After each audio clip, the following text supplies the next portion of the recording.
LGBTQ plus Commission for the City of Columbus. Can we give ourselves a round of applause?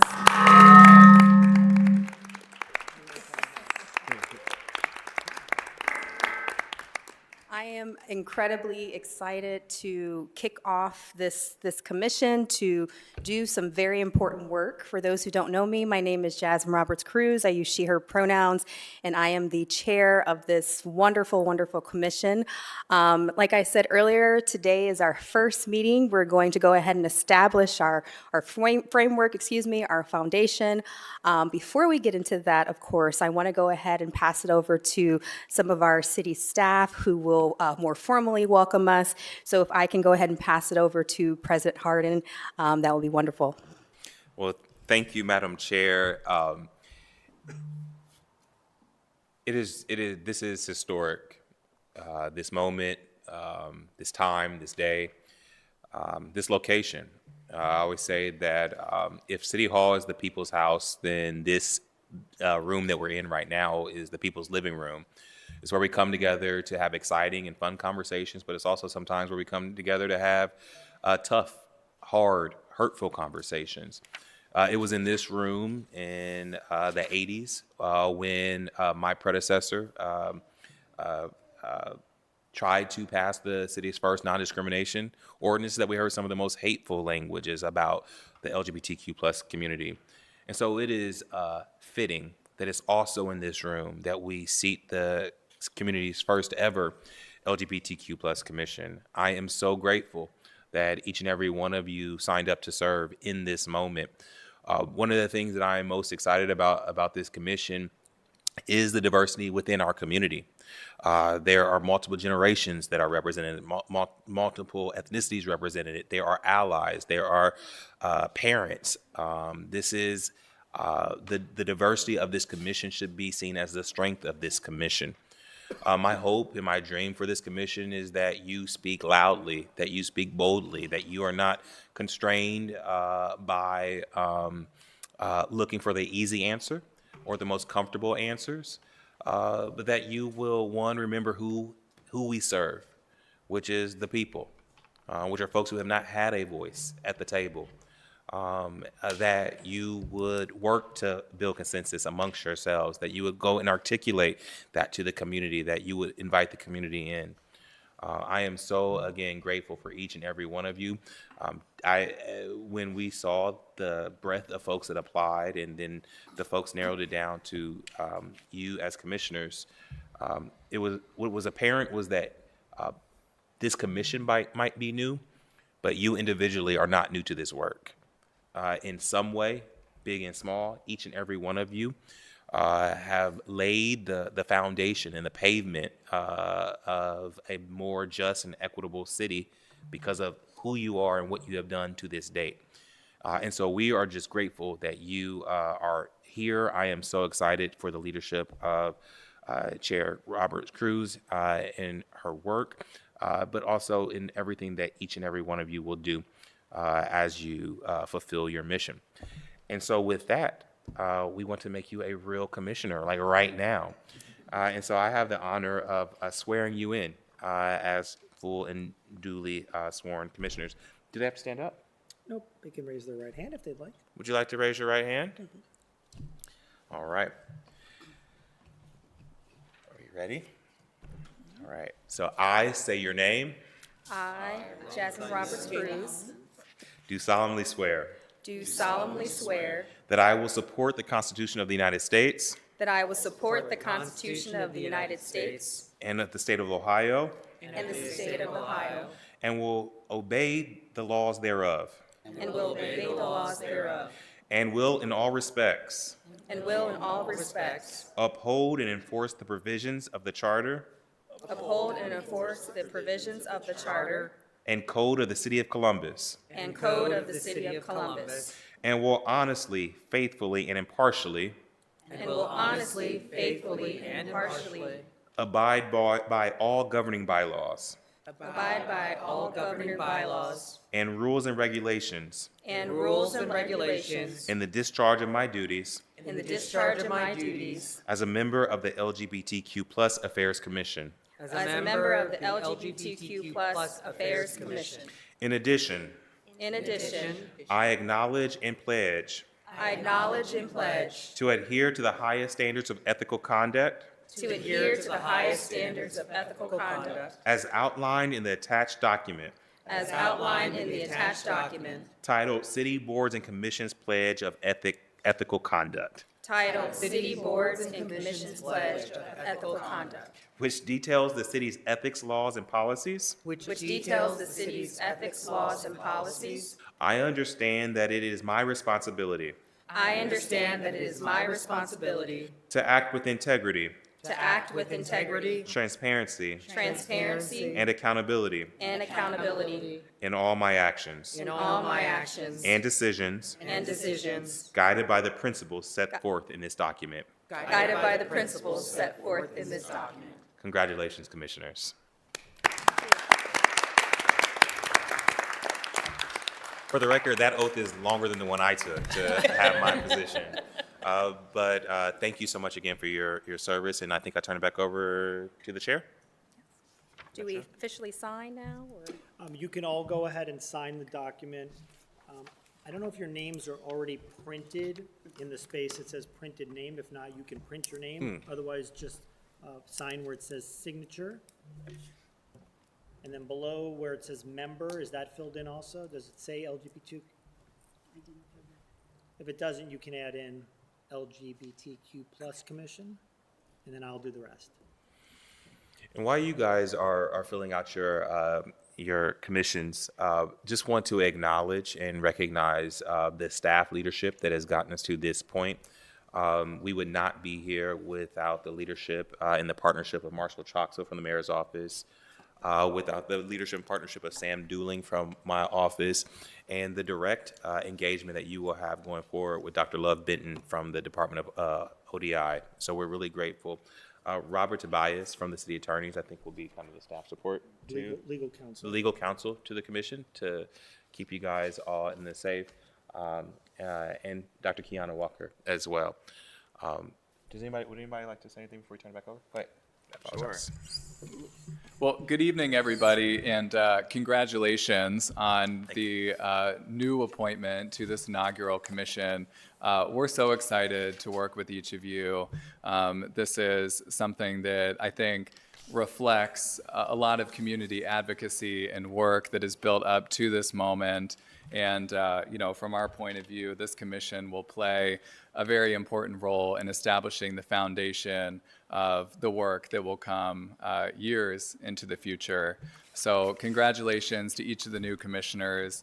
My name, as the council president said, is Marshall Troxell. I serve as an assistant director of community affairs in the mayor's office, and we're looking forward to partnering with the council team, with the council president, and with the Office of Diversity and Inclusion to support the work of this commission. So looking forward to the work ahead. Thank you for stepping forward to serve in this capacity. And I'm excited to see the work that we do together. If we want to do a quick break, we have food outside in the hallway if commissioners and guests want to grab some food. I think we'd also love maybe to do a photo in front of the city seal with all the commissioners. Now that we have everybody, we're fortunate that everyone was able to make it here for this meeting. So maybe let's do a quick photo out in the hallway, grab some food, and then reconvene in this room in about maybe 5-10 minutes or so, if that sounds good. Thank you all. If they do that in 5 minutes, I'm gonna be impressed.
All right, I want to go ahead and call to order the meeting again.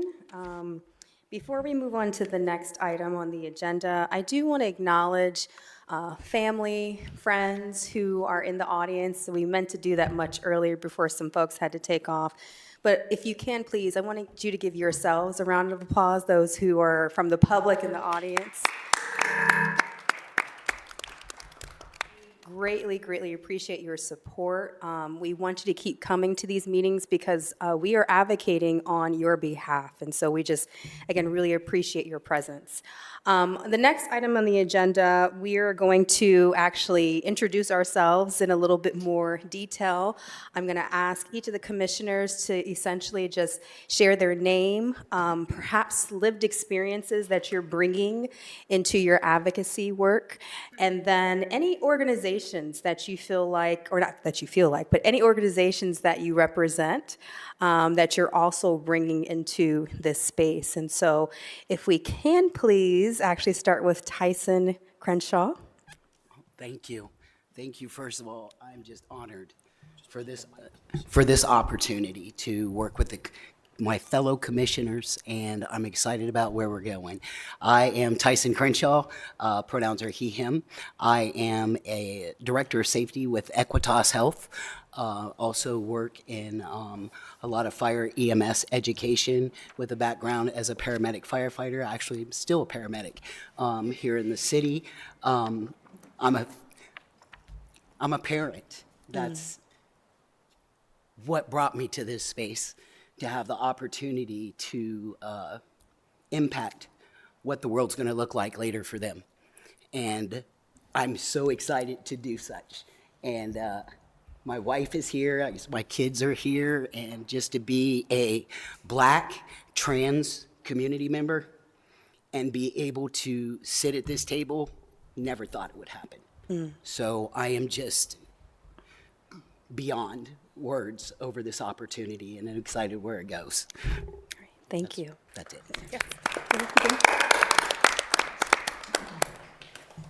Good evening. My name is Siobhan Boyd Nelson. I use she, her pronouns.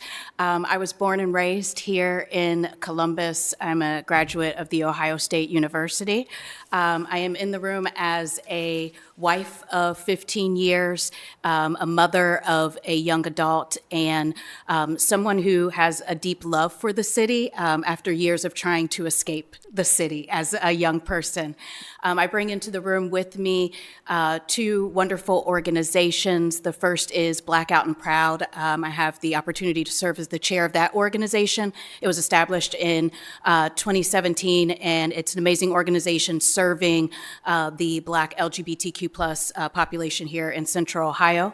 The second is Love Boldly. It is an organization advocating and creating space for LGBTQ plus people of faith, particularly Christian faith, and making sure that they have a space and have a voice in our community. Very excited to be here with everyone this evening to continue my learning and growth as a member of this community. I'm a person who believes in giving back and being someone who is always sowing into the community that has sown so much into me, and I'm very happy to be here and be able to do that with all of you.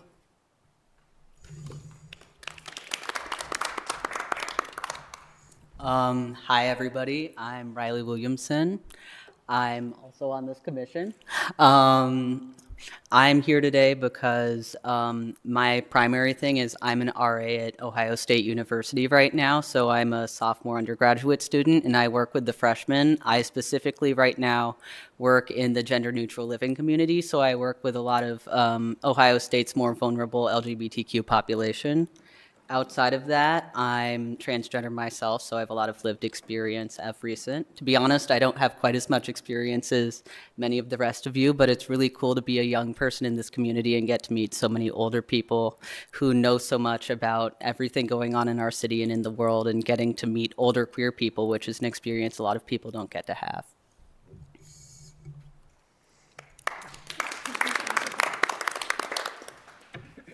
Hi, my name is Jayla Hollins. I come here tonight I come here tonight to be able to meet all of my other members that I'm going to be working with throughout this year.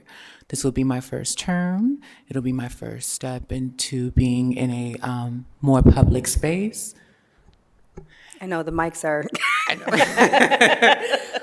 I'm trying to work with her. But I grew up here in Columbus, Ohio, all my life. I have a lot of friends and family members who still reside here. And to be able to be in this room and to represent some of those people is just such a, has just been such a resounding moment in my life. It is one of the first steps that I'm so grateful to be able to take, to be able to hold different positions of leadership in my near future. Right now, being able to soak up all of the knowledge that comes with being on this commission and being able to learn how to network and being able to learn how to be able to find and create better spaces, better environments, is help those find better hope and faith in each other and in our communities. Just being able to hear all of your stories tonight and be able to hear why you're here right now is amazing. It's phenomenal. And I'm just so grateful. Thank you, Jaya. Hi, everyone. My name is Julia Applegate. I use she, her pronouns. I come here tonight as a lesbian, as a genderqueer, as a dyke, as an activist. I've lived in Columbus for 30 years. Came here to come out and had no intention whatsoever of staying longer than 6 months and have not left. But I love Columbus. I came here because I knew there was a strong LGBTQ community. It's what I needed in my life at the time, and have spent a lot of years trying to make that community better. My personal interests in terms of this commission are around health matters and aging, particularly for lesbians. What else? I don't represent any organizations. I have been an employee of many organizations over the years, but I'm actually quite happy to now say that I consider myself an independent advocate for particularly older LGBTQ individuals, especially lesbians.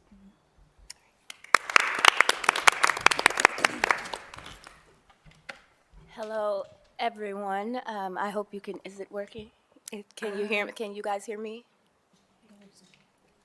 Sound guy's coming. Can you hear me? Okay, sorry.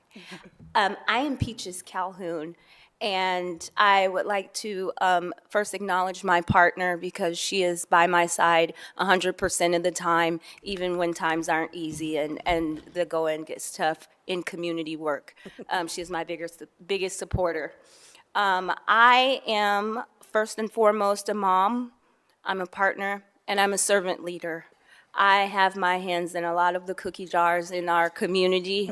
I have been with the Area Commission under the Department of Neighborhoods for 4 years elected. I am secretary of said commission, and I work with the youth. I work with LGBTQ community. I help in conjunction in the city of Reynoldsburg with the LGBTQ community there and organizations in Reynoldsburg. I have my own nonprofit, which is Humanity First Ohio, which teaches how the State House works, how different organizations work in a nonpartisan way, pretty much fifth grade civics, right? So that we can help everyone to understand how the processes work.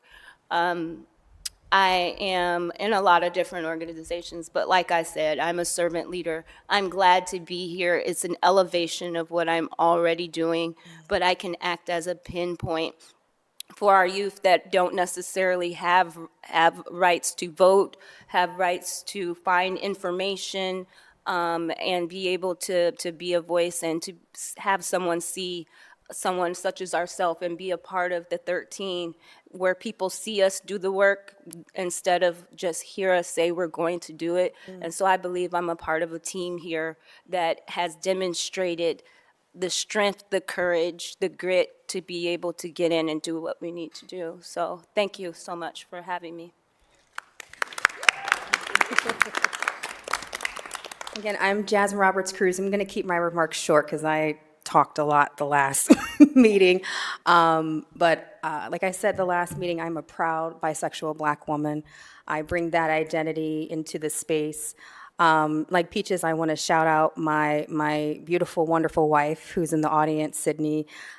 She's been right by my side in this really wild year that we've had as a community. This year I felt a lot of despair, a lot of what are we going to do? But I'm very excited to kind of channel that despair into action through this commission work. I'm an educator. I don't necessarily represent an organization, but I am an educator at Ohio State. I'm a scholar, I'm a researcher, and that is also the lens that I'm kind of bringing into this space as well. So thank you all.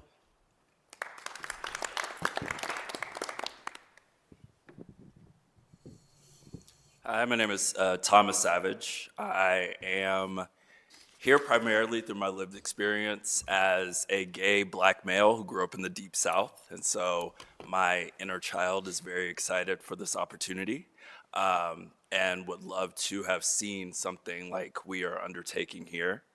I am an educator. I take this as a responsibility for youth today. I think it is tremendously important for youth to see the type of representation that is here today, especially in the times that we're in, but even when things seem relatively well, I think that is critically important. Right now, I serve as Director of Education Engagement for the Alcohol, Drug, and Mental Health Board of Franklin County, Adam H. In that role, I work with schools to ensure that we are investing in ways that meet the needs of their youth, and by that we mean all youth. And so particularly our students who identify as LGBTQ+. I could not say enough great things about what I hope to accomplish alongside this group, but ultimately what I hope to do is co-create a more sustainable path forward that centers the youth and that values their lived experience and that aids them in architecting the type of future they want for themselves.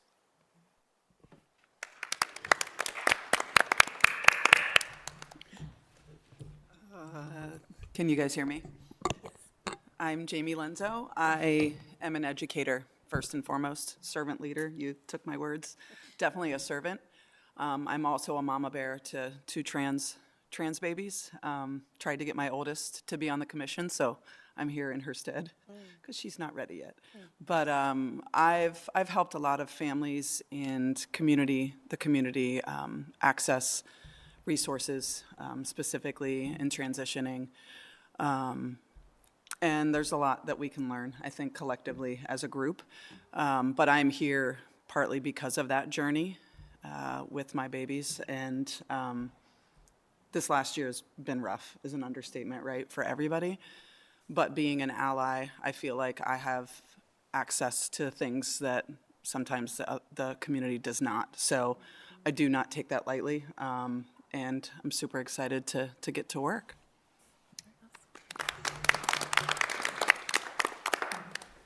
Hello, everyone. My name is Jimmy Vera.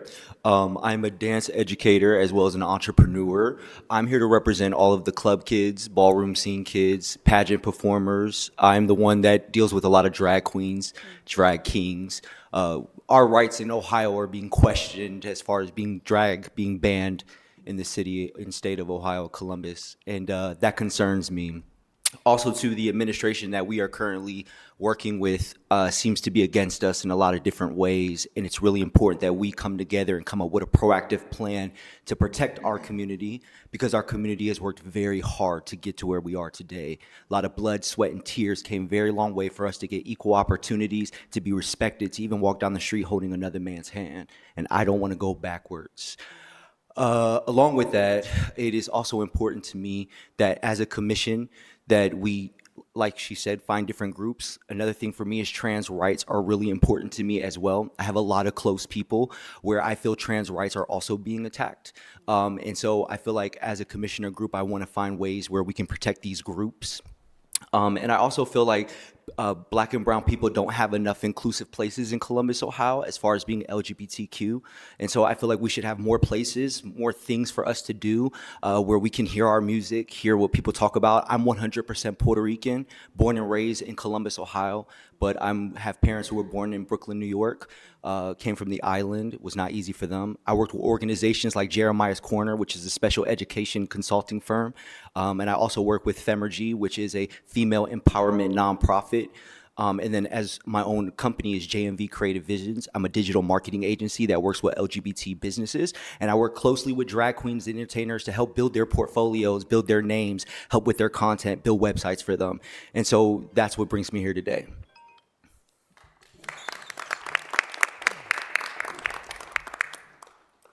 I believe there's a line from The Wizard of Oz says, we're not in Kansas anymore, Toto.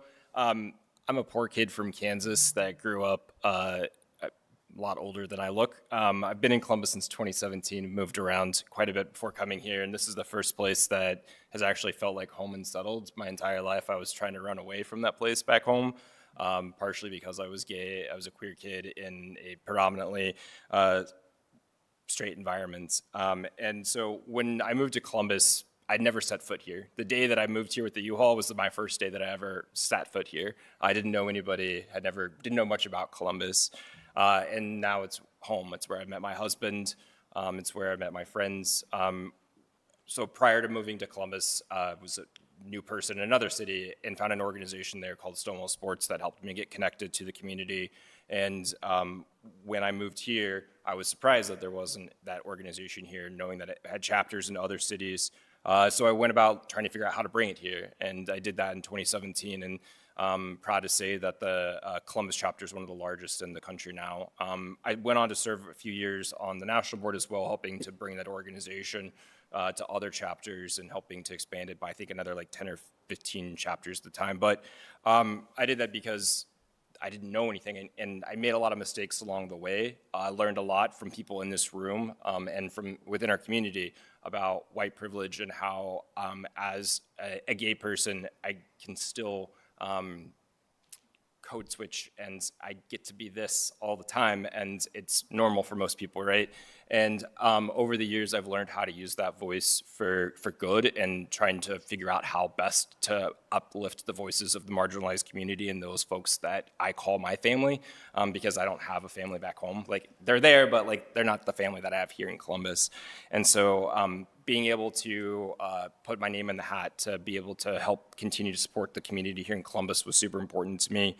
It's kind of a full circle moment, Jayla. You were probably you probably were a kid at KYC when I was on the board at KYC, so pretty cool to like think about that. And then currently I also serve on a member of the board of It Gets Better, a youth storytelling organization worldwide that helps to uplift the voices of youth and is youth-centric and youth-led. And I think that youth are extremely important to our future. They are our future. The rest of us are just screwing it up for them and need to get out of their way. But I'm super excited to get to work with all of you and get to know all of you more.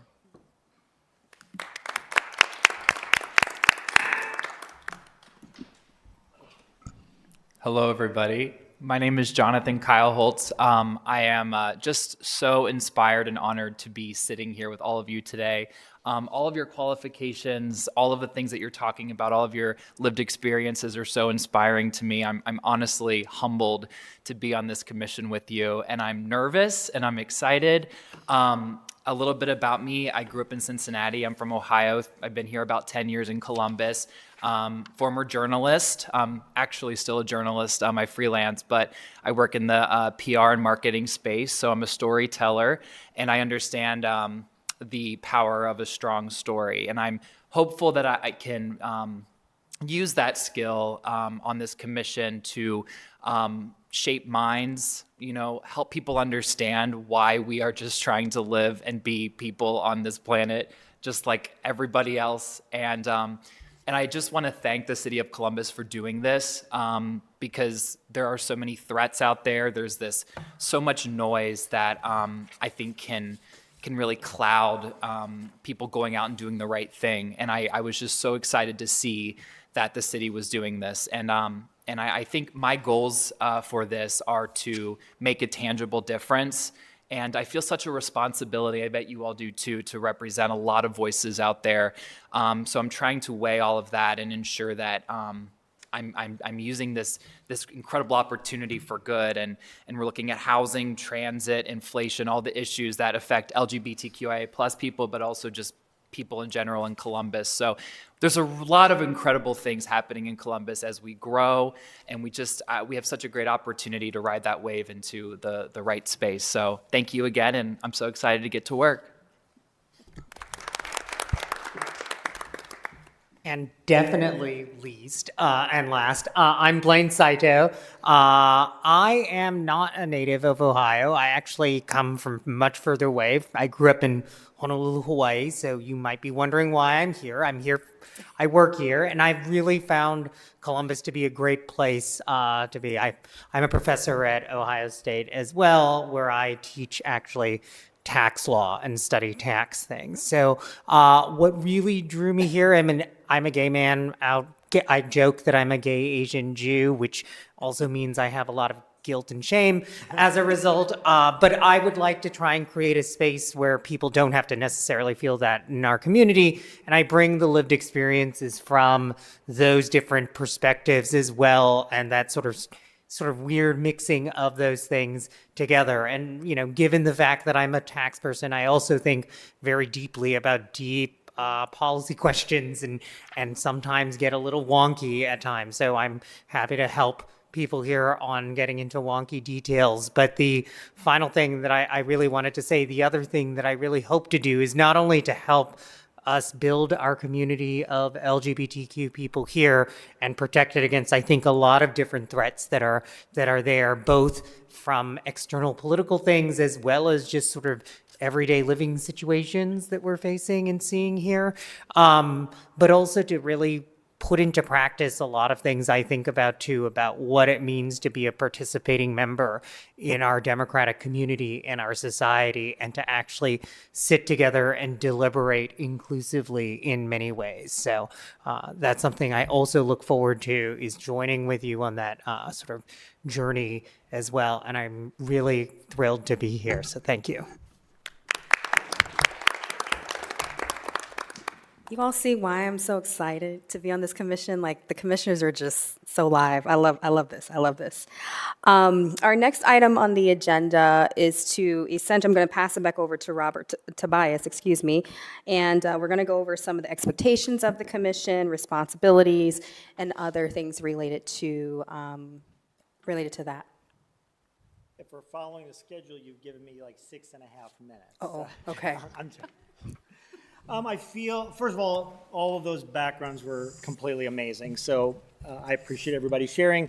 I know I'm just the lawyer in the room, but I feel like me sharing a little bit as well. So you kind of I'm going to be at all the meetings. I'm hopefully going to help you move through the meetings and accomplish great things. So I feel like you should know a little bit about me. I've been with the city attorney's office for 33 years. I was a prosecutor for 26 of those years. For the last 6 years, I've been with the civil division, which in a nutshell means I help keep a lot of city departments and agencies out of trouble, try to keep their liability as close to zero as possible. But I also am the lawyer for a lot of commissions and boards through the city. I heard Peaches talking about area commissions.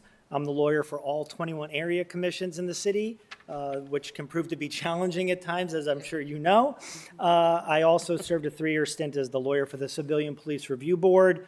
I've now transitioned over to being the lawyer for the Department of Inspector General. And I also am currently the lawyer for the Commission on Immigrant and Refugee Affairs, which was an inaugural commission that started about 5 months ago. And I hopefully helped them kind of stand up that commission and start doing the great work that they're doing as well. On a personal note, my oldest daughter is gay and my brother is gay, so it's personal for me as well. I try to be their best advocates, and even though my role here is as lawyer, I still am hoping to learn a lot personally from all of you. So there's my background. Now I can do all the boring lawyer stuff. The goal for me is, the thing that's different about this commission than the Commission on Immigrant and Refugee Affairs, which I will refer to as CIRA, is that a lot of the folks on that commission did not have a lot of prior experience serving on a commission or a board. That's not the same for you guys. And so I'm trying to make my remarks appropriate for the experience level that you all have. So I'm hopefully you won't take this as being condescending or too simplistic. I'm just kind of going over the nuts and bolts of some things, knowing full well that you probably all have heard this somewhere before.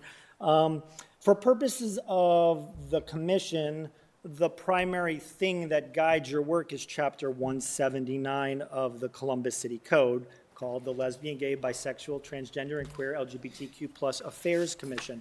It's not a very long code. It goes through 179.01 through .04, but there's a lot of important stuff in there. So if you haven't yet had an opportunity to pull up the Columbus City Code, Chapter 179, I would ask you to do that and just read through it. It's not a very long read. And if you then have questions or concerns moving forward after you've digested that, we can talk about it at the next meeting. You can email me directly. We can schedule a WebEx or a phone call, however you'd like to do it, so that I can answer your questions and address your concerns. The second kind of guiding document will ultimately be the bylaws. I've taken the liberty of crafting a draft version of the bylaws. It's been making its rounds with some of the staff, and hopefully we're going to get some general consensus among the staff and probably at a minimum the chair of a working first draft before it then gets pushed out to all of you for you to have some time to review it, provide your comments back with the ultimate goal, no pressure, third or fourth meeting of adopting those bylaws as your kind of governing document. It doesn't need to include every little, all the minutia, but it should have all the main things in it. So as a commission, you know how to work and move forward. I am not shy, so if I see something happening during a meeting that I think is procedurally incorrect, I will speak up and correct you.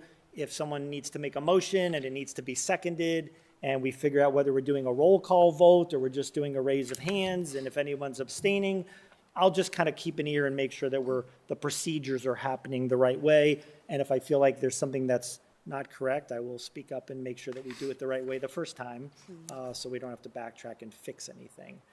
I know I've said a lot. Any questions so far based on everything that I've said? Okay. The oath of office pledge of ethics form is scary.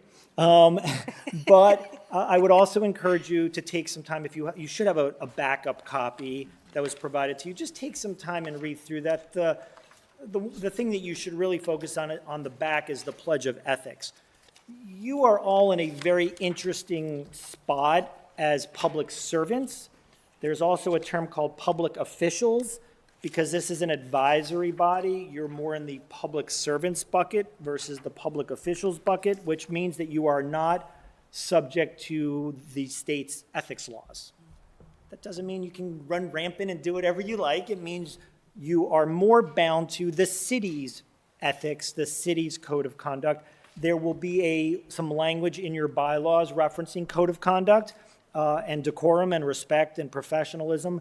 But this Pledge of Ethics that you have on the back of your oath form is really kind of the guiding principles that you should become familiar with.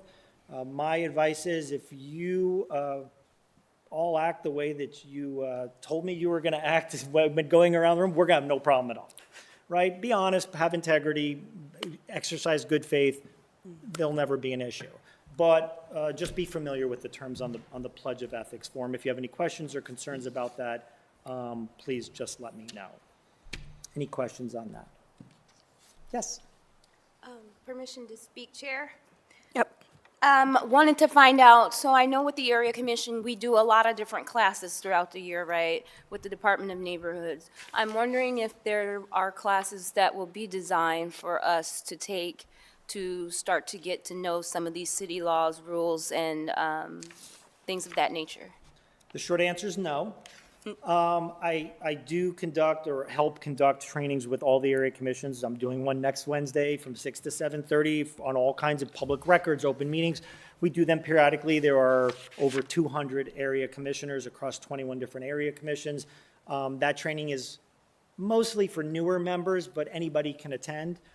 As the commission here gets its feet under it and starts doing the work and decides that there is a training or information session that is of interest or would like to have through the city, we can certainly all work together and figure out how to make that happen.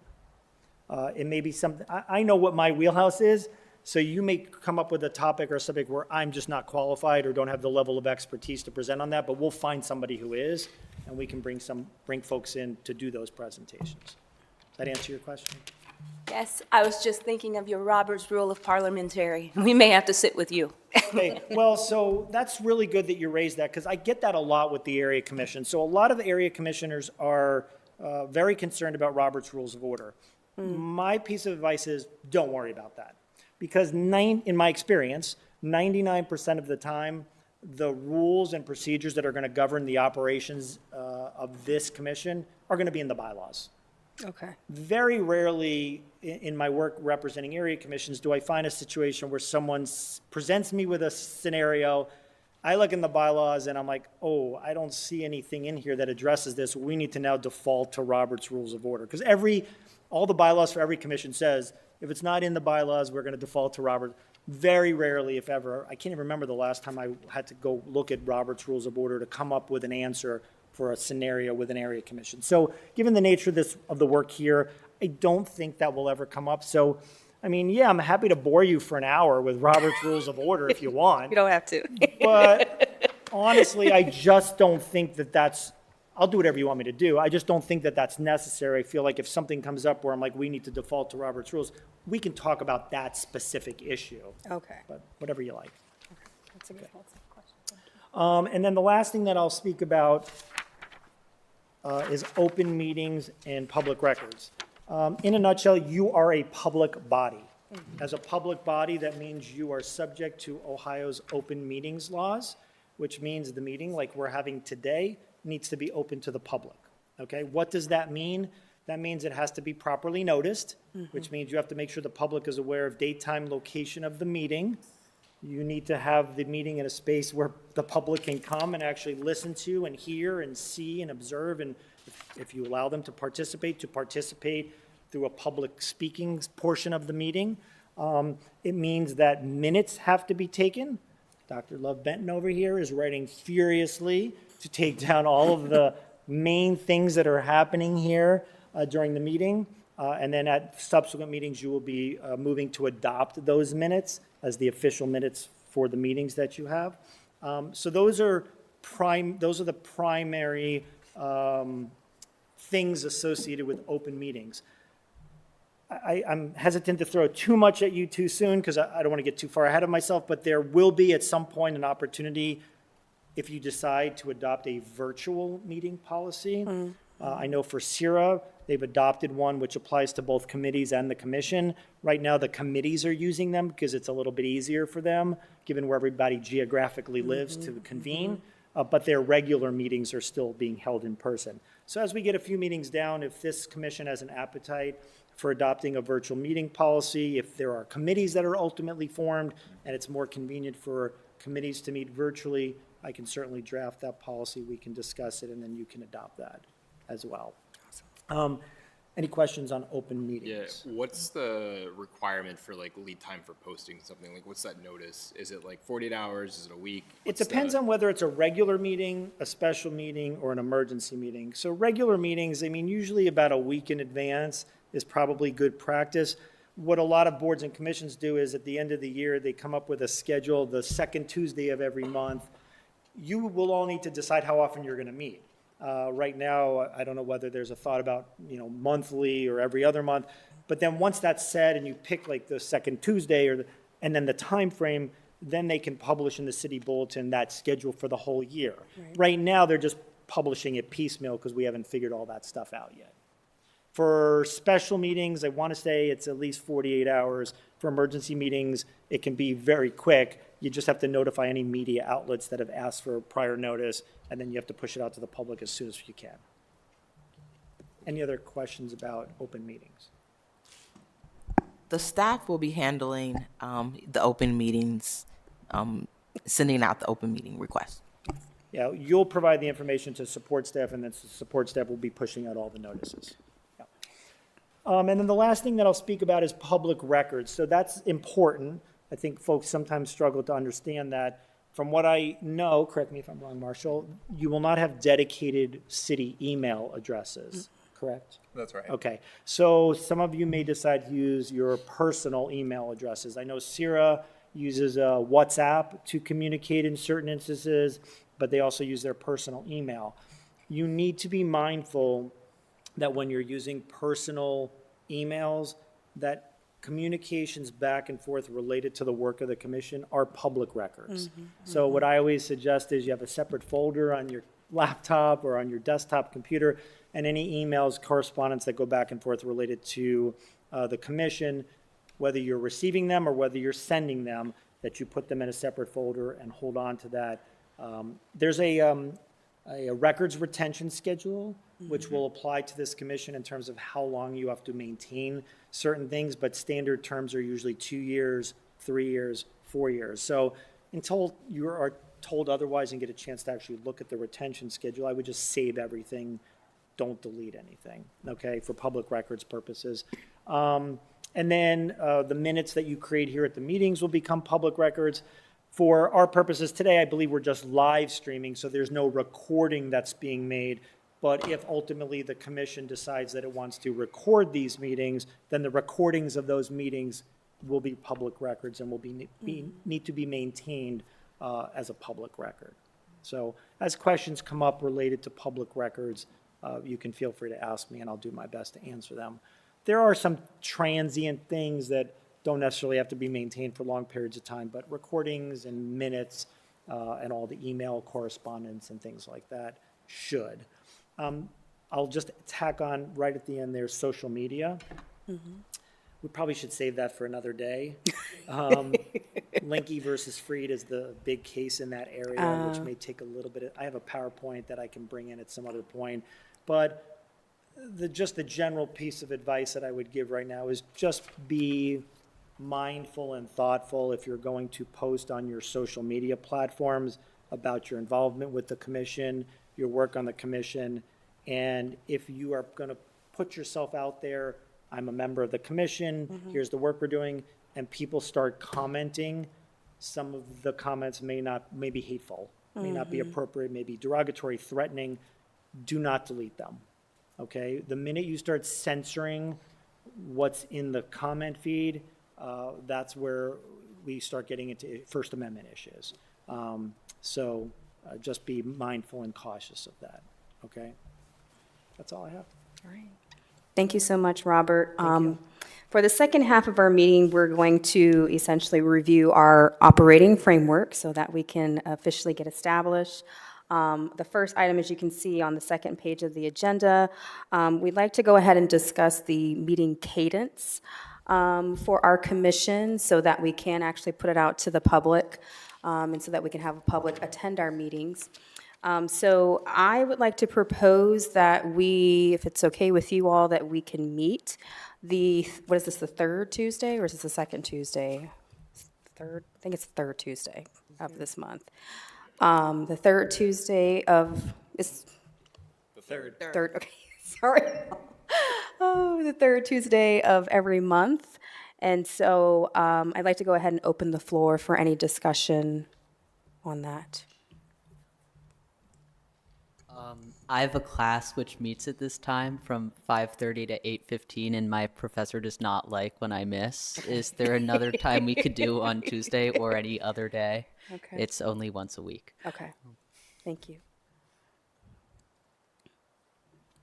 Thursdays, do Thursday nights work for people? Thursdays do work. Wednesdays work too. Thursdays aren't possible for me. I'm sorry. Okay, thank you. Parenting duties. No, that's important. I would suggest maybe considering a doodle poll as well. That might be helpful. Okay. Yeah, if that would be helpful, Chair, we'd be Yeah. happy to put together a doodle poll maybe for the next 2-week period or so Absolutely. and circulate it among the commissioners and get a better sense that way of Yeah. what availability might be. Okay, thank you so much for that. All right. Another thing that we would like to discuss in terms of our operating framework is how we're making decisions for our commission. I'd like to go ahead and open the floor for that. More specifically, I know we are getting a lot of requests from our community in terms of needs that are in our community. How do we field those requests from our community? So I would love to open up the floor in terms of like you all's ideas about how do we best support our community, but at the same time understanding that we're still trying to establish our framework. I know that was a big, big question. I have a question about that. Is there a way for people to reach the commission at this point? I mean, do we have a commission email address, or how do people know about our existence? Yeah, Chair, if I may. Absolutely. So we do have a commission email address that's been set up.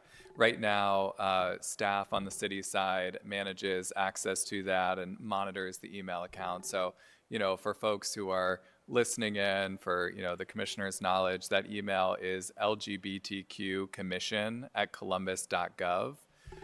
So as it pertains to this conversation and, general considerations around communications with this commission, one idea could be to consolidate or maybe direct all inquiries related to commission work.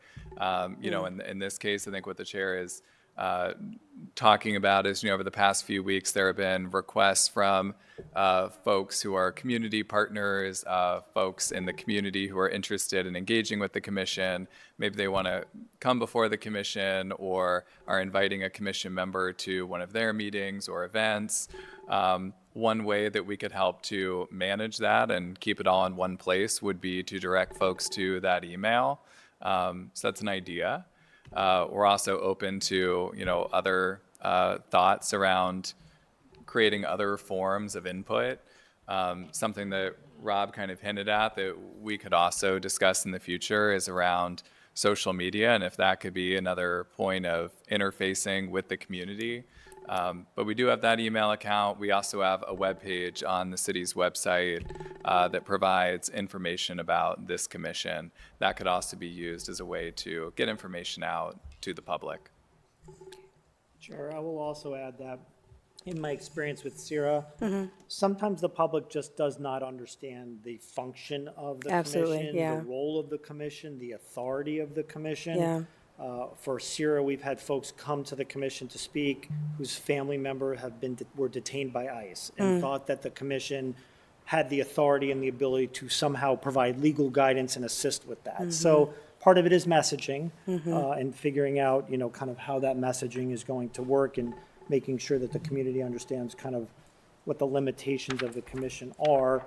A lot of times, like for CIRA, they are now, we can't necessarily help you, but we can refer you and get you to a resource that can be helpful. Right. And I appreciate you saying that, Robert. That was actually something I meant to say earlier in terms of just reminding the public that we are an advocacy group. We do not write policies. We do not write legislation, but we are advocating very clearly on you all's behalf. So I do appreciate that reiteration. I will also say, so the vice chair of CIRA at one point told somebody, "We have no power." And I said, "Time out." Yeah. And I let her finish, and I waited till the meeting was over, and we addressed it, and I said, "You have a lot of power and a lot of authority. Just because you have that word advisory in your guiding documents, collectively as a whole, you have a lot of authority and a lot of power to, as you said, advocate for." So CIRA deals with, there's legislation in the State House. I said, a group from the commission going to the State House and making a statement during testimony, that's powerful, right? So it's just a matter of messaging and making sure that the public understands, what you do. Thank you.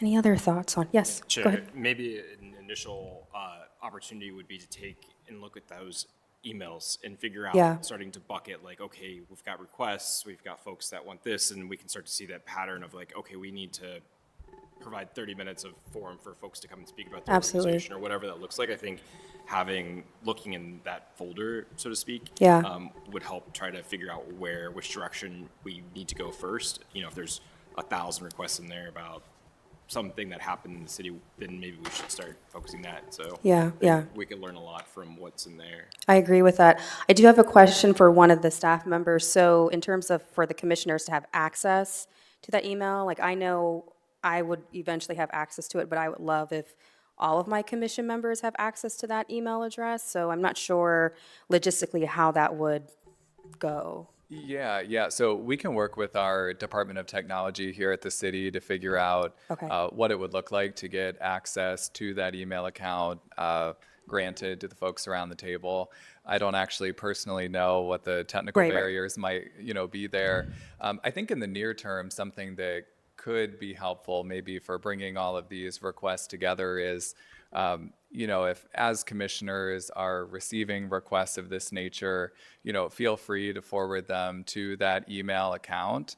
And, perhaps also if you have folks who approach you who want to learn more about the commission, get connected to its work, or invite the commission to engage at one of their events or functions, perhaps also direct them there. That can kind of act as our, funnel where we're bringing all of those Right. inputs together. And then on the staff side, if it would be helpful, we could batch those together for the chair or the commission generally to consider those. Depending on the volume, we could figure out the best way to go about that to keep it responsive and efficient and, make good use of your time. But that could be one approach, at least in the near term, and then we can figure out what it would look like to grant access to this commission, to the email account itself. Okay, thank you for that. Chair, I think it would be helpful, once you have your board established, to have a secretary to be guiding those things, because if there is something that is urgent and the list is very long, Yeah. we will be waiting on Marshall and team to sift through that, get back to us, and then by that time, we may have missed something or need to address something. And then, once your board is established, then the secretary can then sit with you, sit with the leaders of that board, and discuss how those emails should be handled moving forward, and let you know if there's anything pertinent and sift through those. Of course, I know that they will have access to that email, but it may be something that is able to be handled in sight so that you can see that in real time. I like that idea. Is that, yep, Robert? I was going to say, I know we're throwing a lot at I know, you. no, it's okay. These are important things that I want to make sure you get. The other, and you and Sierra are very similar, so that's why I'm kind of drawing comparisons. They struggled with, well, when people ask us, what do we do, what do we say? And so they came up with a mission statement that everybody on the commission agreed to, so that if they're out at public events where they have a table, or people ask them what they do, they're kind of repeating the same mission statement for consistency and messaging. Okay. The other kind of friendly warning I'd give, I know I gave it about social media, is out the media. Brand new commission, media may decide to approach any one of you individually. You just, word of caution until you kind of come up with a way that you want to address that. CIRA doesn't prevent any single commissioner from talking to the media, but you have to, of course, explain that you're providing your own personal views. You're not speaking on behalf of the commission unless that's been kind of agreed upon or voted on at a meeting or authorized by the chair. But you always want to be mindful and thoughtful about, if you're going to speak to the media, making sure you're saying that it's your own personal opinion, and kind of thinking about how what you say could affect other commissioners or the work of the commission.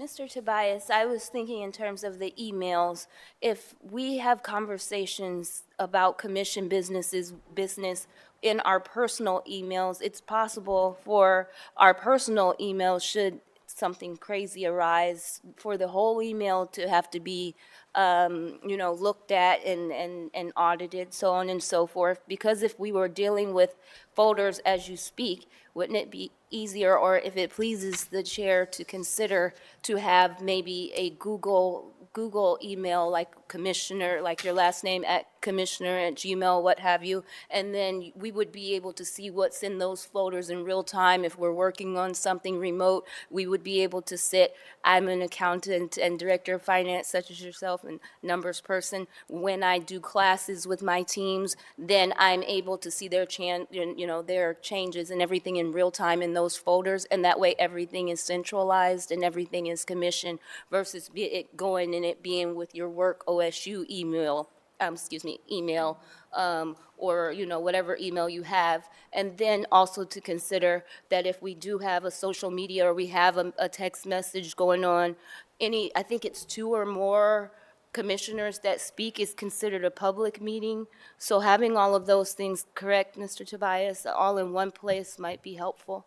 I could just briefly talk about the Google account is a good idea. When there was the cyber breach here in the city last year, and the computers were down for a while, we were all, as a city employee, the city attorney's office, we were encouraged to create google.work.gmail accounts, and we used those accounts, and it was very easy to consolidate and keep all of our work stuff separate. So I think that is a good idea. In terms of how many people constitute a meeting, that's a really good question. It's called a quorum. Yeah, quorum, yeah. There are 13 members here, so 7 members would be considered a quorum for a public meeting. So anything less than 7, if you were to gather to talk about some things, that would not constitute a public meeting. If you ultimately decide to form committees, depending on the number of folks on the committee, that'll determine what the quorum is for the committees. I will say, committees are public bodies as well. Yeah. So if you have committees that are 3 people or 5 people or 7 people, those still have to be publicly noticed. You still have to keep minutes for committee meetings, and there needs to be quorum to conduct business for committees. Operates the same way as the commission, it's just a smaller subset of the commission. Commission Chair, if I may. Yes, of course. I have a few thoughts. I think it may be valuable for us to spend a little bit of time doing some soul searching first before we open up the sort of floodgates, if you will, to everybody. And it's not that I want to disrespect anyone's, perspective or feedback that they might give us. It's incredibly valuable. But I think we might need to spend a little bit of time with the legislation and make sure we all really understand what we're trying to accomplish, right? I'm looking at this, serve as an advisory board to council and the mayor on issues impacting the LGBTQ community. We need to recommend measures designed to enhance health, safety, economic opportunity, et cetera. And so I only say that to say maybe we pump the brakes just a little bit on the public outreach part. This is sort of to what Marshall was talking about. And I think we do want to do a mission statement. I think that's a great idea. And then I think we structure the ask to the public in a really thoughtful way, strategic way, so that we kind of can get feedback that we can really nicely compile into something that works for us. That's just my 2 cents. Yeah, I would like to unpack that a little bit. I don't know if anyone else has any further remarks on what Jonathan said, because I think that's a very good point. I know we are all very, very excited to do this work, but I also want to make sure that we all kind of just establish ourselves, and like you were saying, doing a little bit of soul searching and making sure that we're familiar with the documents that's been presented with us, familiar with what our charge is, and then from there, after a few meetings, actually truly engaging with our community that we're representing. So, yep, Thomas. Yep, sorry. Yeah, I definitely agree, Jonathan, what you brought up earlier. For me, in addition to that, the kind of recurring theme I thought of was, what is the proactive communication? So there will be a lot of reactive things, but how do we get ahead of? I would wager to believe that most of the inquiries at this point are just, I want to know more about what this is and what you're doing. And so being able to put that out somewhere, whether it's through the website or whatever the medium is, and then what is the regular proactive update? So how do folks kind of keep it's not necessarily in the weeds, but just making sure that folks get that messaging.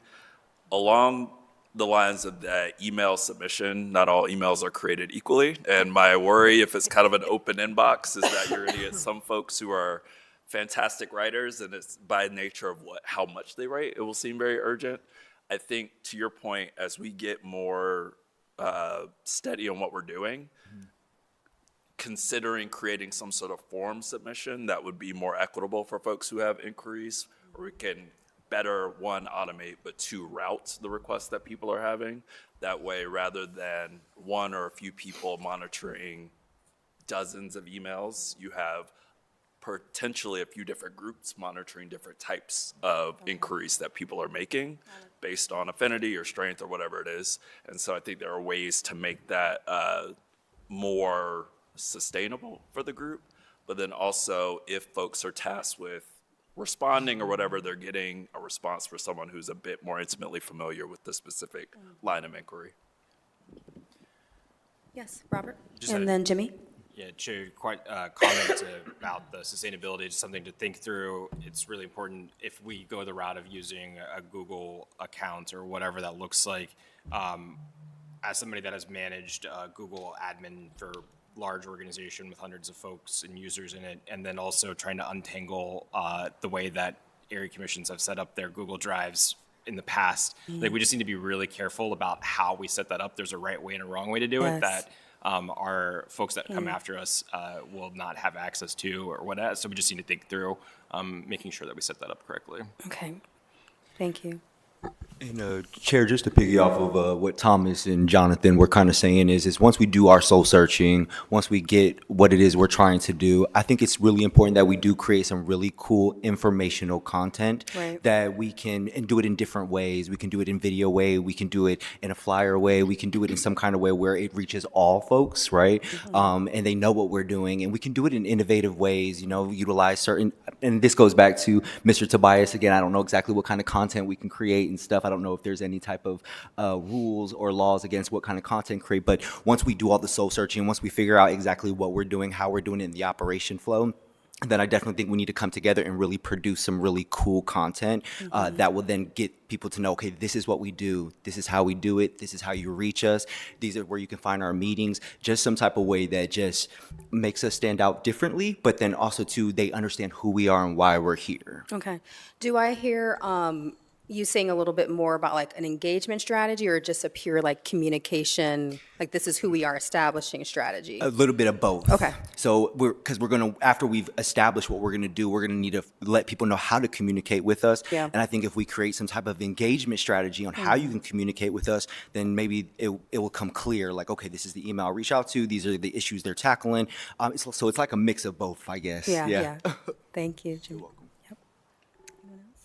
I agree with Mr. Vera, because just in doing so much with our my nonprofit, a lot of people and what we look at in our statistics and demographics is people like to see a video, okay? So Chair, any one of you guys make a video, we're here, we have resources now, right? So they have a whole video department that could make a very nice video with different clips, and maybe just start to talk about the basics, get to know, who we are, and eventually they'll say, hey, that's Chair Jasmine or Robert or, any one of us, and maybe we come out with a video once we agree and say, hey, this is who we are, we want to, introduce ourselves, we're the commission, this is what we do, and that would help, and then that would help us to forward people, or other people to forward people to said, media content, like you said. I love that.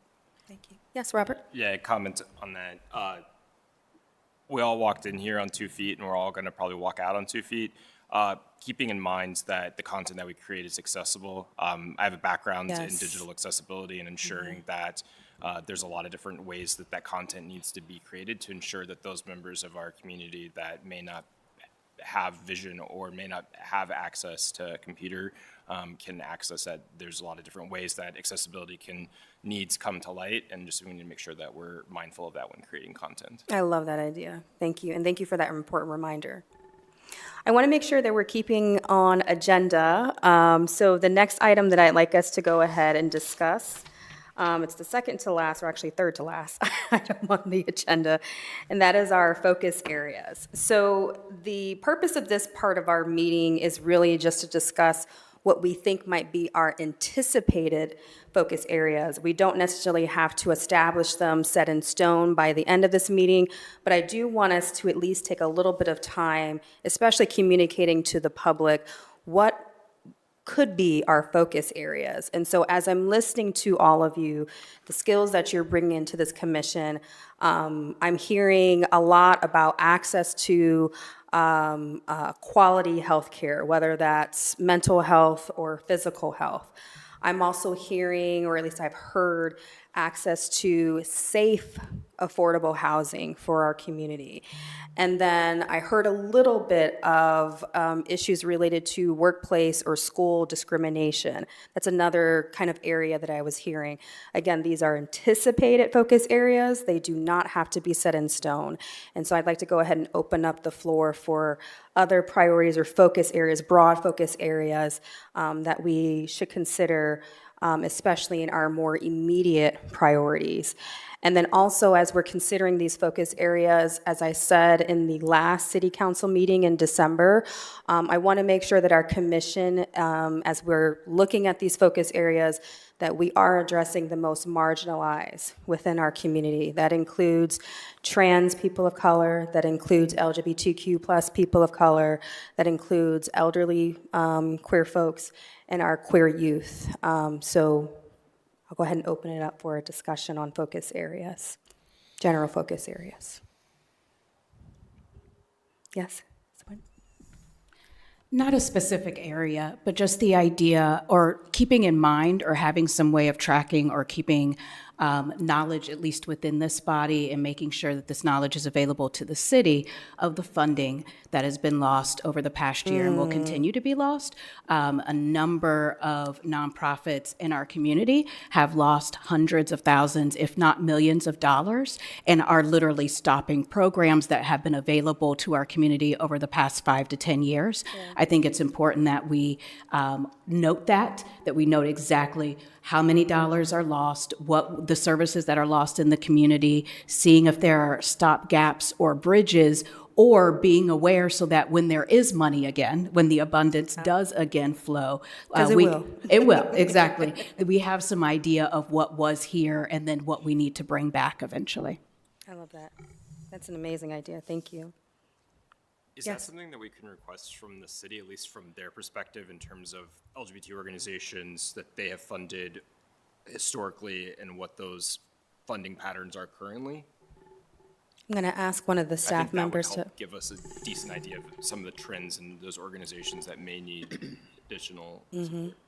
Yeah, from our perspective, any sort of public information from that the city maintains, we're happy to make available to this body, including funding trends over recent history. So yeah, we'd be happy to put that information together and tailor it to what the committee is looking for. That would be very helpful. Thank you so much, Marshall. Yes, Blaine? And I just want to, I also wanted to add, besides also the funding, I mean, I think there's been, obviously, and this goes to what Robert mentioned earlier too, right? Obviously, we have power in a certain sort of sphere of things that we can do. We're in the city. City is a creature of the state. State can preempt us in many ways. There's the federal government, but how can we manage those kinds of relations, especially if, we have potentially some of these other levels of government that might be hostile in some ways to our communities, to figure out ways in which we can find gaps or ways to sort of push back in that. And at least also, at the very least, have some sense of monitoring some of those situations to what's going on. I think it's incumbent for us to also make sure that we're monitoring and aware of those kinds of threats that may be coming out of either, and then figure out ways to either be proactive or reactive to those from, other levels of government as well. Yeah. And that, again, recognizing, of course, that like the city itself is in a smaller place than the other. Yeah.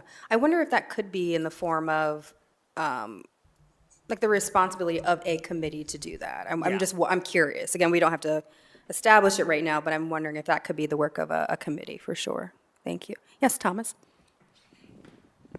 In terms of areas of focus, I think an important one will be figuring out how to not only support youth, but support those who do support youth. I think that schools are in a tough spot in that they have students with a variety of needs, including those who identify as LGBTQ, and there's only so much they can do on a great day, and in the times we're in, there are a lot of things they cannot do. And so figuring out how we serve as a thought partner and a convener to make sure that those populations of youth, let me back up, to take some of the burden off of schools to be everything to students all the time. How do we leverage community-based organizations? How do we leverage the work that we're doing here? How do we leverage the fact that we have youth? I personally define youth as 26 and under, solely based on brain development. So if you're a little bit older than that, you're still young. But how do we leverage some of those different partnerships, different lived experience to actually not only consider youth, but also engage in youth-led work? How do we include more youth in the conversations that we're having so that we're hearing firsthand what the needs are? And how are we helping to cultivate intergenerational relationships? Your life does not start at 18. It starts well before that. So how do we leverage that and connect adults doing this work to the youth who will benefit from it? 100%. Yeah. Oh, sorry, Julia, and then Jayla, did you have something? Oh, okay. You want to I go? was gonna say, Jayla, did you wanna, go ahead. I wanted to bounce off of what Ms. Nielsen was talking about the funding that had been occurring right now. I would want to just talk about from personal experience of how people, youth in my community has been most impacted. So I had like in my personal experience, I had experienced houselessness due to my LGBT identity. And I was, due to the anonymity, I'm just gonna just say that it was a housing program. That housing program has unfortunately been shut down because of the funding that had been taken away. That housing program was supposed to benefit young LGBT youth starting from 18 who were at risk of homelessness.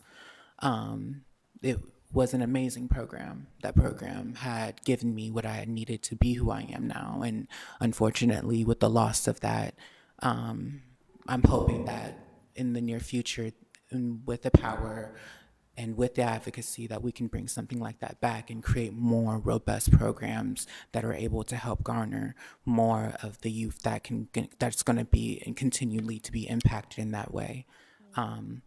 I think there are still youth right now who are in situations where they are at risk of houselessness because of their youth.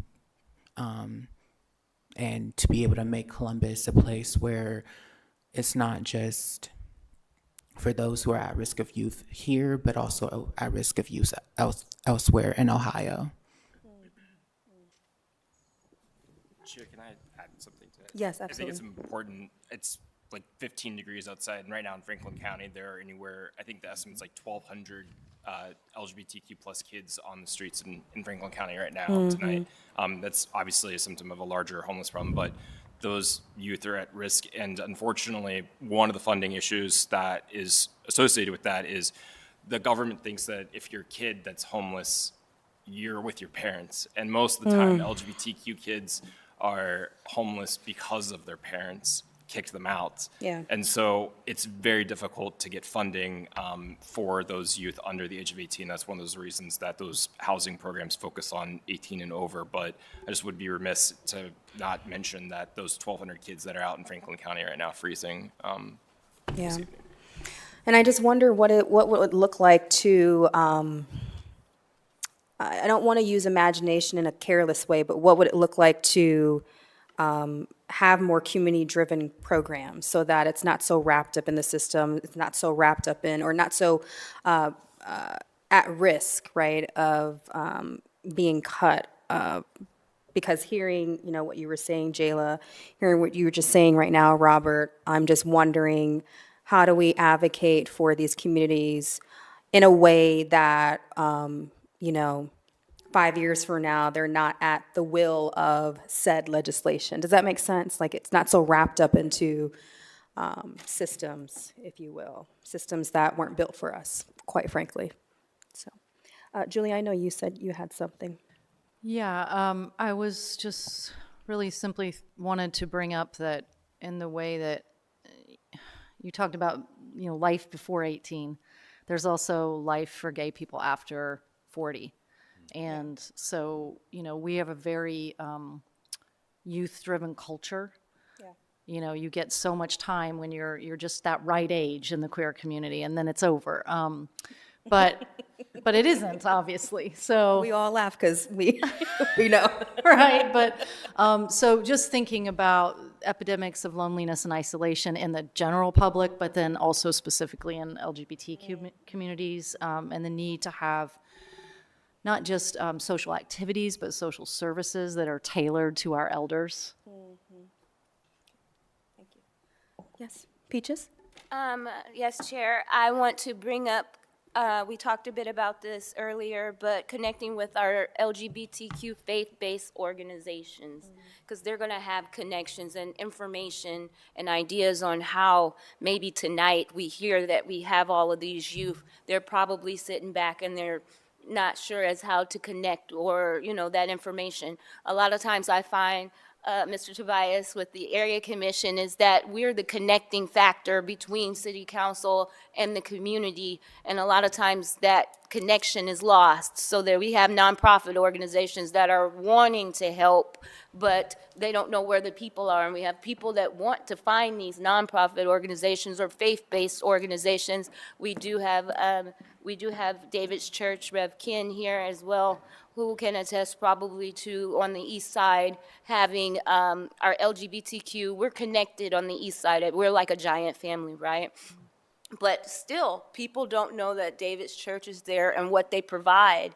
They actually help my mother. They didn't know that they helped my mother, but my mother faces some issues. But she was able to go there, and then she was welcomed, and they didn't worry about what county she lived in, because some food organizations, some helps say, well, you're not in Franklin County, you're in another county. So having those helps, they didn't know that, oh, she's area commission, Peach's mom at that time. They were just helping her. But that connection is what I think the commission is going to be great for.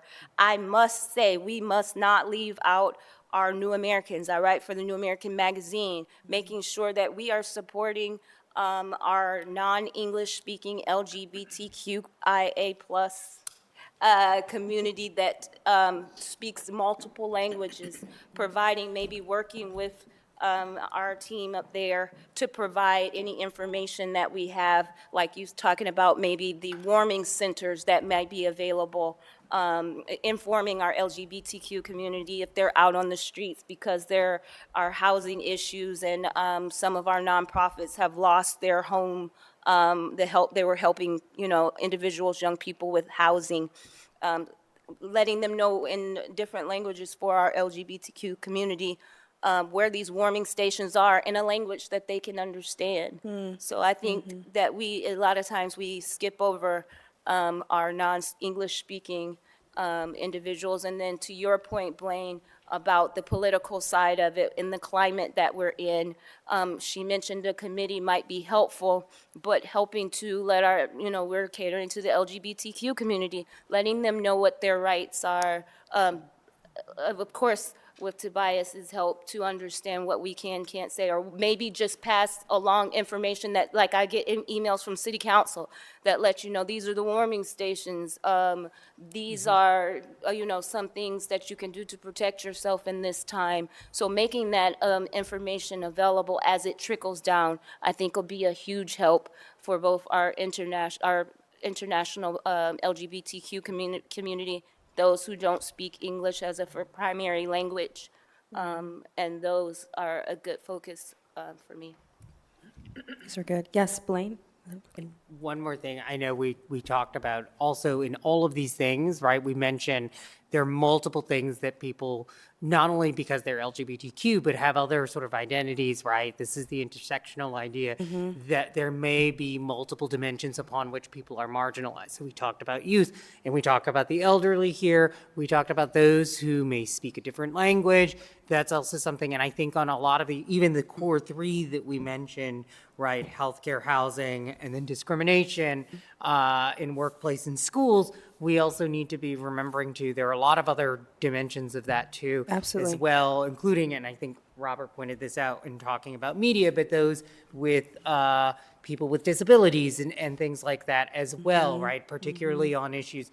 There's studies that show, for example, medical care is often harder for them to access, and it's not just a matter of coverage or insurance or money. Like doctors have, sort of implicit biases and things like that for people with disabilities. Housing can also be an issue because they're not built.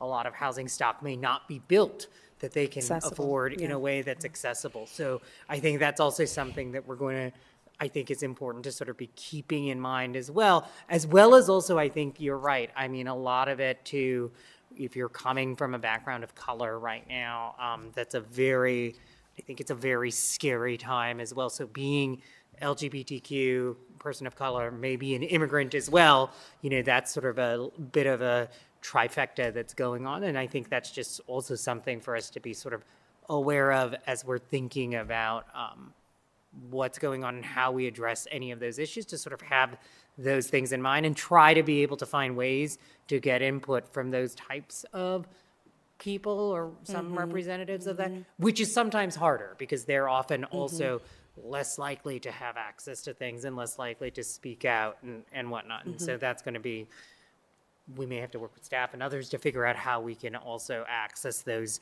viewpoints in our deliberations. Yeah. And as you were talking, Blaine, I was thinking about, obviously the concept of intersectionality, and I love that we're already thinking about that, which is amazing.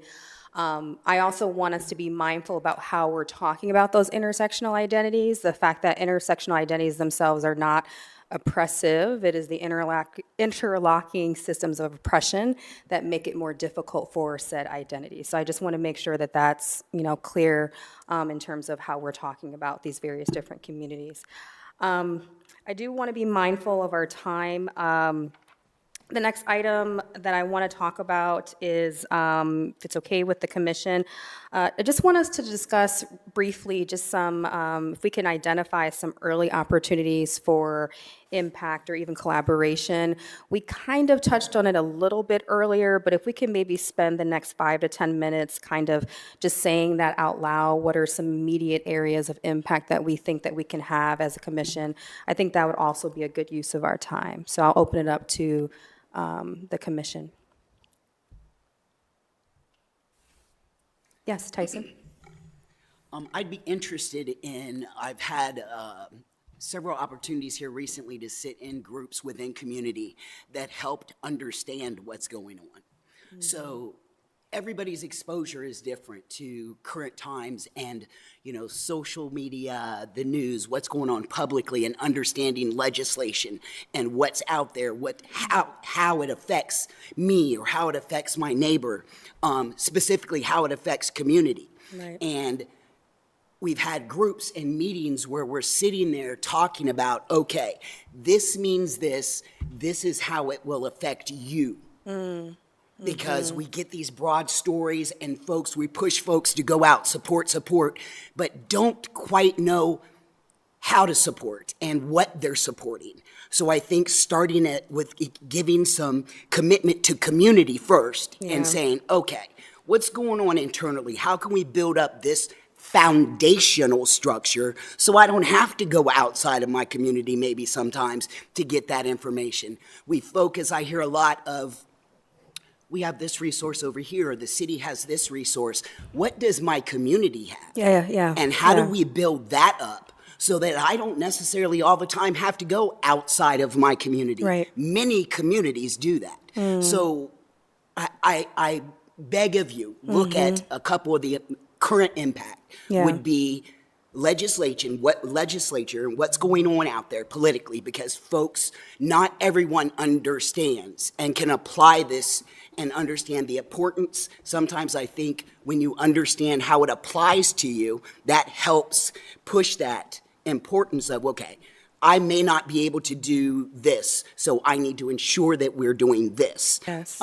Because it's been broken down to, okay, how did the change in insurance affect me? I knew folks that didn't understand that the first of the year is when it changed over, and deadlines. There are some basic fundamentals that we can address community right now that are real time happening every day on my CNN and Fox News and everything else that's out there throwing things at folks that are overwhelming and hard to understand.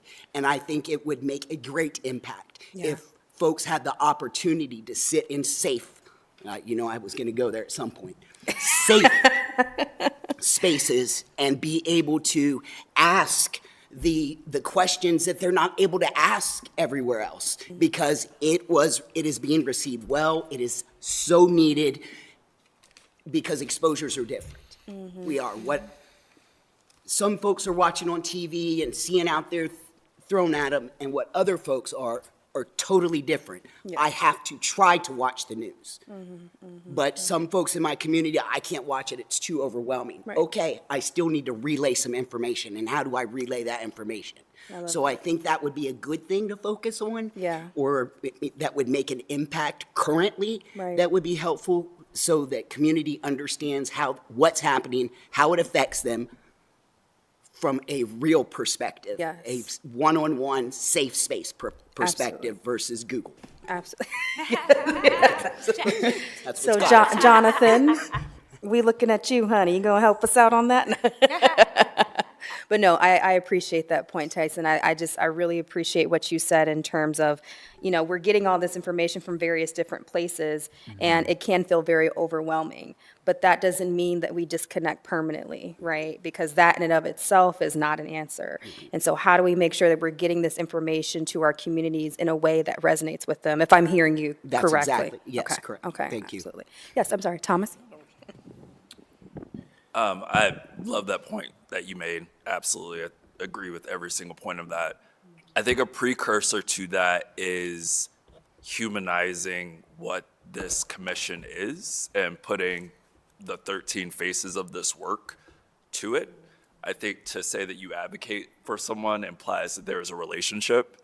And as a commission, we don't have that. And we also have the concurrent story that there's a lot of mistrust and distrust with any sort of government entity, especially as we're talking about our most marginalized populations. And so as I have seen different write-ups about the commission and who's on it, it's been a list of names that doesn't tell the story of who those people, who we are. What are our level of expertise? Someone said earlier, the power of this commission is the diversity of who we are, of what our experiences are. How are we telling that story so that people know who is tasked with advocating for them? Figuring out how do we develop that trust and that familiarity with the people who we are speaking on behalf of. I think that predates any sort of formal, it's always connection before content, which is something that I would say often working in classrooms. I think we have to, I think we understand, but also deeply accept that there's going to be resistance to engaging in anything adjacent to government work. And while we are a part of that, I think that it's our responsibility to meet folks where they are, to make sure that we speak in a way that people hear it, that we show up in places that may not be the most traditional, that we realize that we are catering to multiple audiences and consider how those audiences engage with this type of work. I love that we have an email. It's a long email. I have to double check how to spell commission every time I spell it. And so thinking about those different opportunities for feedback loops, but I think first and foremost, how are our stories being told? How do folks know who we are as a body? And how do we make that something that's attainable and approachable? Yes, Jamie? I just think fact-finding is something that we need to dig down in. All the things that you mentioned earlier, we need to find out what is true, what is not true, what is a rumor, similar to what Tyson was saying. And again, perspective is going to be huge, right? Like, I feel like every day I'm telling somebody, no, that's not what it is, whatever it is.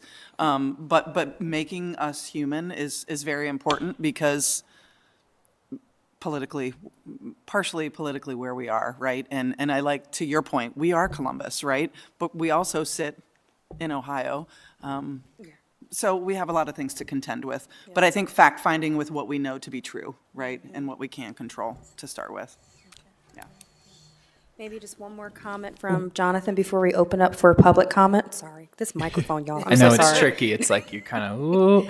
I love all of these thoughts, and there's just so many to think about. And I think one idea that occurred to me is, as we think about impact, as we think about defining focus areas, is that there are a lot of great organizations working on a lot of these things already. Equitas, Chris with immigration, Stonewall, Community Shelter Board, what have you, just these names we hear all the time. And I almost wonder if, and this is just an idea that came to my mind, if one avenue would be to have each person, maybe not every person, but each person take one of these topics and go and talk with these organizations and gather information, so we have that information, and then bring all of those things together here. That could be just something for us to consider down the line as a way to divide and conquer. The struggle is, it's, if you make everything a priority, nothing's a priority. So how do we take all of these incredible issues, which unfortunately there are so many, and figure out how we can make sure we have an impact and in this advisory way? Yeah, I think that's going to be a good challenge for us. We do have so many issues we have to prioritize, figure out how we will prioritize them. But to your point about intersectionality, like we can't, that's the reality, and we don't ever want to discount that, so. Absolutely not.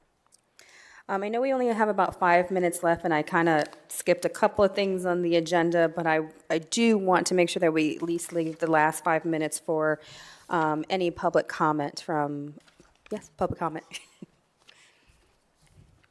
Yes. Hello, do you mind stating your name? My name is Michaela Denise.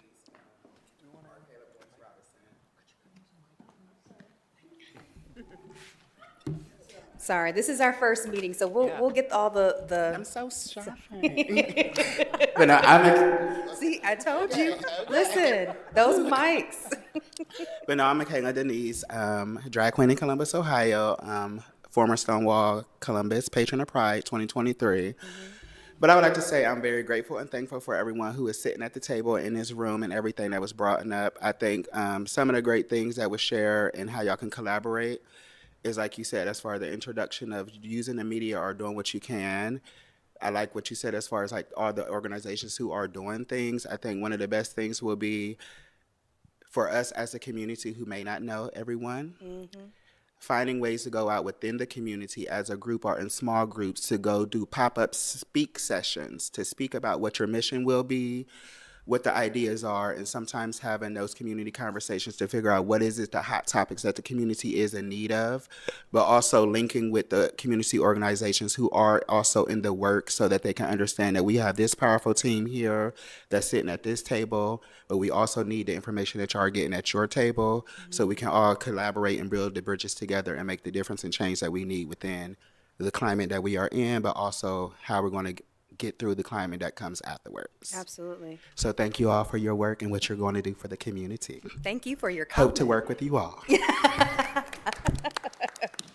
I love the idea of community conversations. That is, I think, very much aligned with what we're trying to accomplish. So thank you so much. Another comment. Yes, please come to the mic. I have a different one for you. Here, use this one.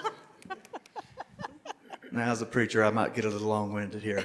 Good evening. I bring you greetings from the wonderful folks who I have the pleasure of calling my parishioners at David's United Church of Christ in Canal, Winchester. They're in a little corner in the southeast part of Franklin County. I am the Reverend Ken Rose Jr., he, him pronouns. I am the senior pastor there at David's. And I am so delighted for what I have heard this evening. Now, at our church, we are also known in Canal Winchester as the Church with the Bench. And if you come to our little corner of Columbus and Washington in the historical district of Canal Winchester, you will see a bold and beautiful, colorful bench. Now, that bench is not just there for you to sit your tush on. To me, that bench is a proclamation. It is a sermon in word that speaks to the people throughout the community, in the LGBTQ plus community. We are an open and affirming congregation. We are there to say you are welcome just as God made you, whoever that divine is for you. And to hear what is going to be going on through this commission warms my heart. Please come and see us, incorporate us into your discussions and your plans and the work that you're going to do for the community. For what I hear here in this group is that you are working for a just world for all people. So thank you for serving. Thank you. All right, that does conclude our period for public comment, because again, I want to be mindful of people's time. The only other thing that I have to add for our meeting is, like Marshall said, we are going to set on a doodle poll so that we can establish our next meeting. I was hoping we could establish it today, but it's okay. We're going to go ahead and send that out. And then also, please, commissioners, make sure that you take a look at the bylaws. That's going to be very, very important. We do want to try to, like Robert had said, approve that at least by the third meeting or so. And then be thinking more about the focus areas that I had mentioned. Again, access to affordable housing, affordable safe housing, access to quality health care, and then workplace and school discrimination, any other focus areas, right, that perhaps we did not talk about here. Yes, our meeting, our first LGBTQ plus commission meeting is now adjourned. Hold on, Oh. hold on. You have Sorry. to make a motion. Oh, yeah, I have to make a motion. Oh, I'm Ask sorry, for a I knew I was gonna motion mess to up. adjourn. Ask for a motion to adjourn. Do I have a motion to, oh, I'd like to go ahead and make a motion to. No, You don't can't make make the a Oh. motion, Chair. I make, You I make. Yes, ask- you- you I'm ask so for a sorry, I'm motion to messing up. adjourn, And then you ask for a second. Can you go ahead and say that one more time, Robert? Ask for a motion to, I'll take a motion to adjourn. I'll take a motion to adjourn. I move to adjourn. Ask for a second. Is there a second? Is there a second? Robert second. Who seconded? I did. And then say all those in favor, and everyone who wants to adjourn, raise your hand. All those who want to adjourn? All those in favor? All those in favor? Let's adjourn. And it doesn't look like anyone's opposed, so if everyone's got their hand up, you don't have to ask for opposed, say meeting adjourned. Okay, meeting adjourned. Thank you all. That was the hardest